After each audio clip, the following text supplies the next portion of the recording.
Hi Skype friends, Virginia Greco here, and I'm back with a new project for the little paper tree. Today I'm going to create two cards using some turnabout stencils by Concord&9th. And if you don't know what turnabout stencils are, this is a good occasion to discover it. They are very fun to use, I promise. This set includes two stencils with geometrical shape, very nice. And on the back of the packet, you can actually find instructions on how to use these stencils. Anyway, I'm going to show you while I create my cards. You can also see that my stencils are already stained because I already played quite a lot with them. I'm going to use white smooth cardstock, and I'm starting off with this stencil, the one which does not include words, to create a colorful background for one of my cards. I'm going to use two edges of my cardstock as a reference to align my stencil at each application, each step of the process. And I secure it to the background with some washi tape because I want to be sure that the stencil does not move while I'm applying the ink. I'm going to use mainly DISTRESS OXIDE, and I'm starting off with this mustardy yellow called fossilized amber. This is one of my favorite colors of DISTRESS OXIDEs.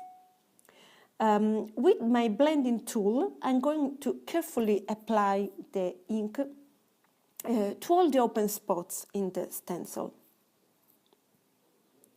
I'm not worried about staying within the external border of the stencil, since I'm going to cut around the edge of my squared background anyway.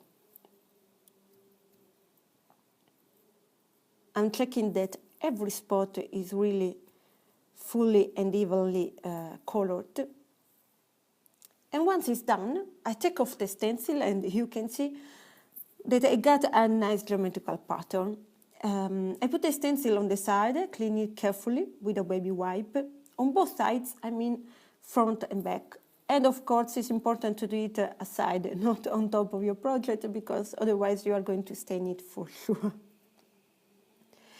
Now, I want to ink a second time, because I want to go to the second step of the process. So first I put the stencil in the same position as before, as reference, and then I turn it 90 degrees clockwise and align it to the edges. That's why they are called turnabout.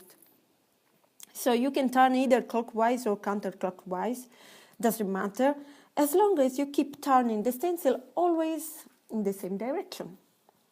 So either toward the right or toward the left.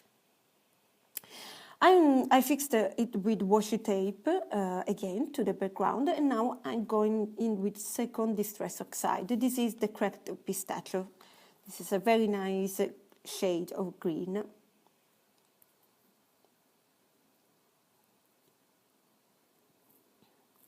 And I'm repeating the same process, filling on the open spots.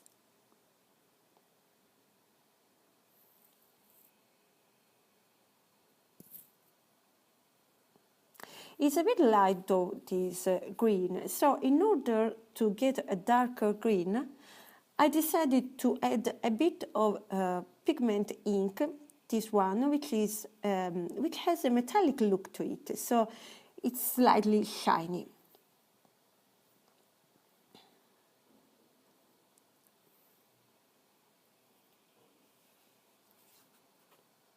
Now I like it more. So I remove the stencil, put it on the side, clean it again, and go back in. So as before, first I put the stencil in the same position as it was before as reference, and then I turn it 90 degrees clockwise. For the third step or layer, we could say, I'm going to use the broken china DISTRESS OXIDE. I love this color. This nice blue. Doing the same. I actually love watching the process.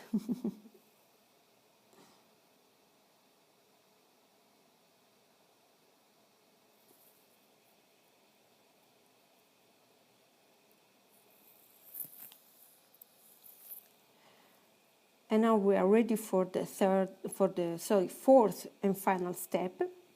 I clean the stencil back to my background, rotating 90 degrees clockwise. And now it's time to add some red. This is the candied apple distress oxide, which is always very juicy. So applying on all the open spots.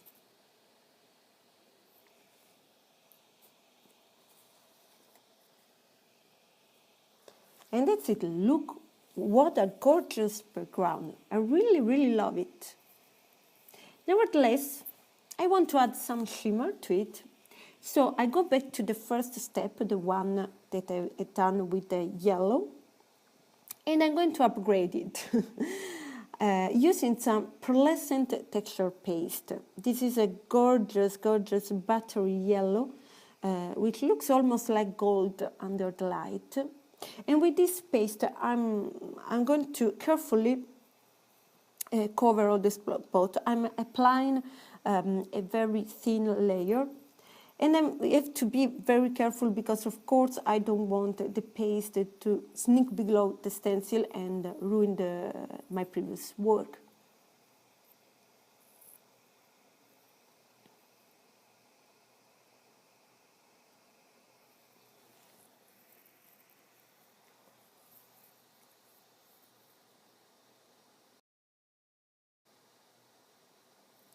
When I'm sure that every spot is filled, I can remove the stencil. And that's the magic. Look how sparkling and shimmery it is. I really, really love it. So I let it dry, and in the meanwhile, I'm going to work with other stencil, the one with the words, but I'm going to use the central part. And then position it against the right and bottom edges of my background. So the alignment at every turn is going to be quite straightforward. So I secured the stencil to the paper with washi tape. And I also covered the spaces that I don't want to fill. In this case, the sentiments included in this stencil. And for the first layer, I'm going to use the shaded lilac distress oxide.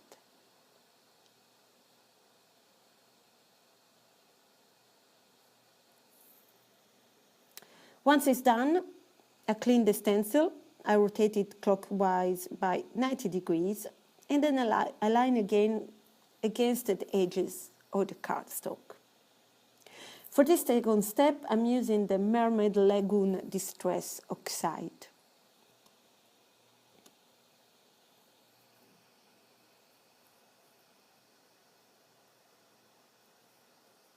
Okay, so look how beautiful.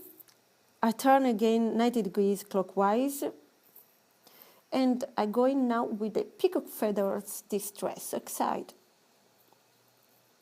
A very lovely color.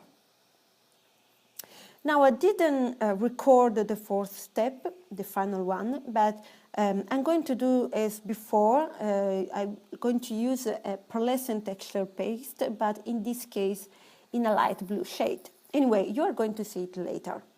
Now, while the paste dries, I prepared the sentiment for the two cards. And I decided to use the same two texture pastes that I used before. The first sentiment is going to be congrats in this delicious buttery yellow, and the second is going to be hi there, which I'm making using the light blue texture paste that I used for the final step of the second card. Now you see I cut out the square background, and I'm going to fussy cut this flower. Looks like a flower to me, a sort of tiled flower. Very nice. And I'm leaving just a little white border all around it.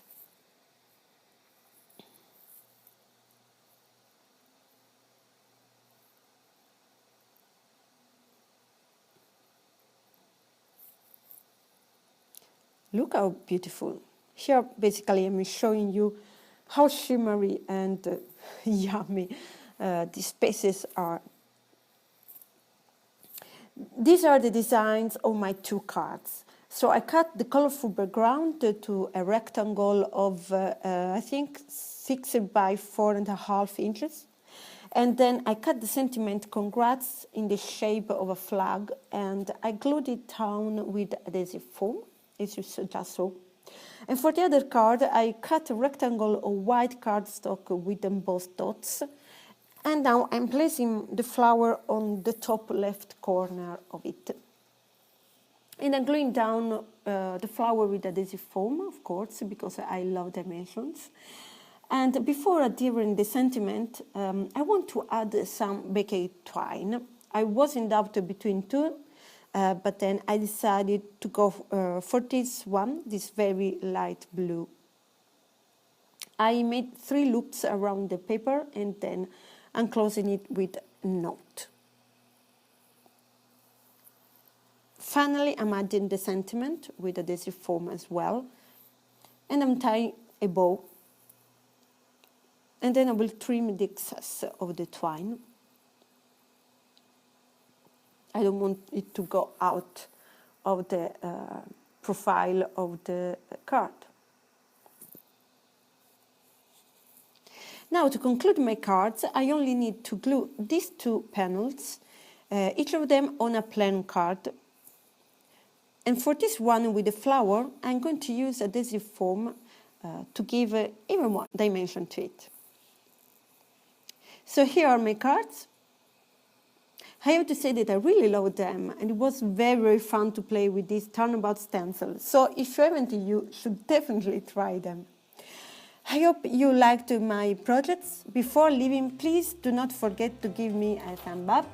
And if you are not already a subscriber, I would really love to have you among mine. So please hit that subscribe button. So, all right. Thank you very much for watching. Check out all the goodies at the Little Paper Tree shop and see you in my next video. Bye bye!